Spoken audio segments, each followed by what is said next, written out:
Our next speaker this morning is Becca Munt. Would you give her a warm welcome as she comes?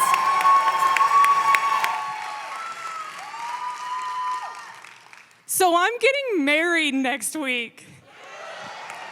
When people found out the date of my wedding, or this week, they've been like, Becca, why are you here? Are you crazy?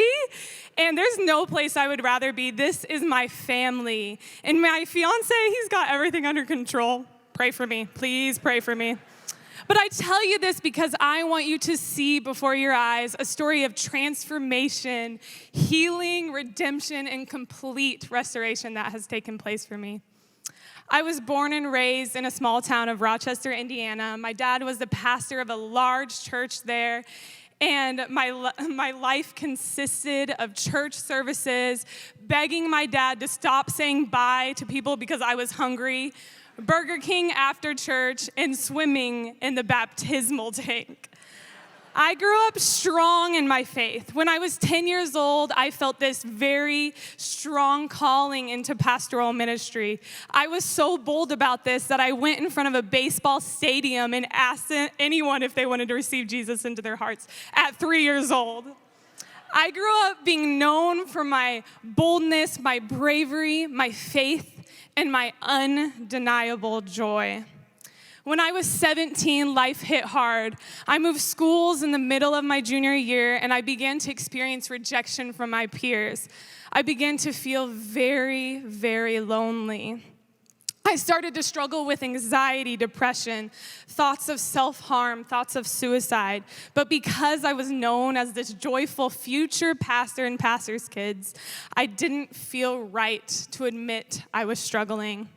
I went off to college 1,800 miles away from home thinking this could heal my heart, but it only dug me deeper into my depression and anxiety, but I kept denying it. I graduated college and moved back home. These feelings of loneliness started to come up in many ways. I began to find my worth in men. I began to drink and just completely ignoring my pain. This once joyful little girl was now feeling deep in shame and sorrow. But I remember falling asleep one night once I had moved back to LA. I was beginning to believe that God couldn't use me to be a pastor anymore, that he was ashamed of me, that he had turned his back on me. I felt absolutely hopeless.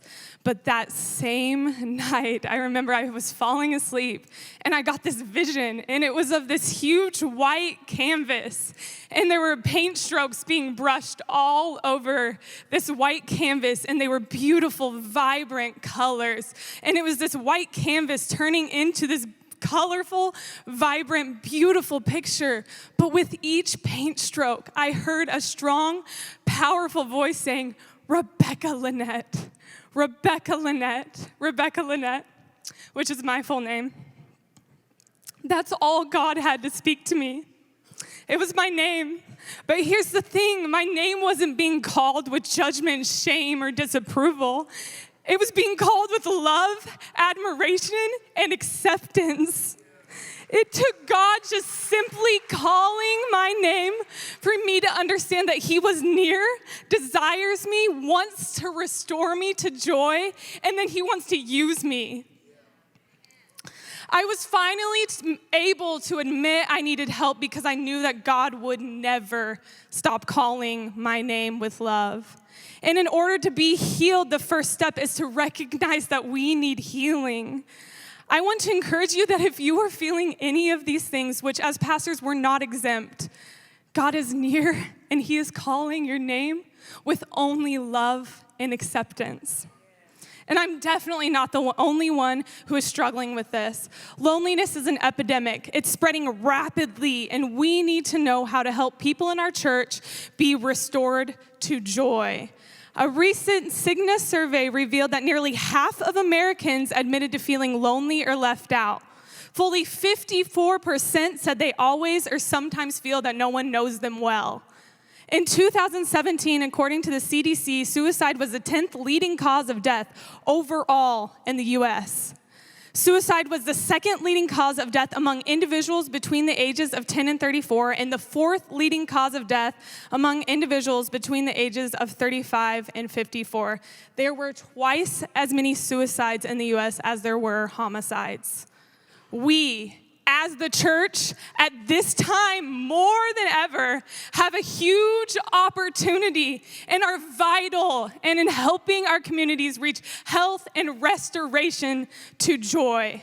We must rally together to teach people that they are being called by their name over and over again and that they are not alone. We cannot be silent, everyone.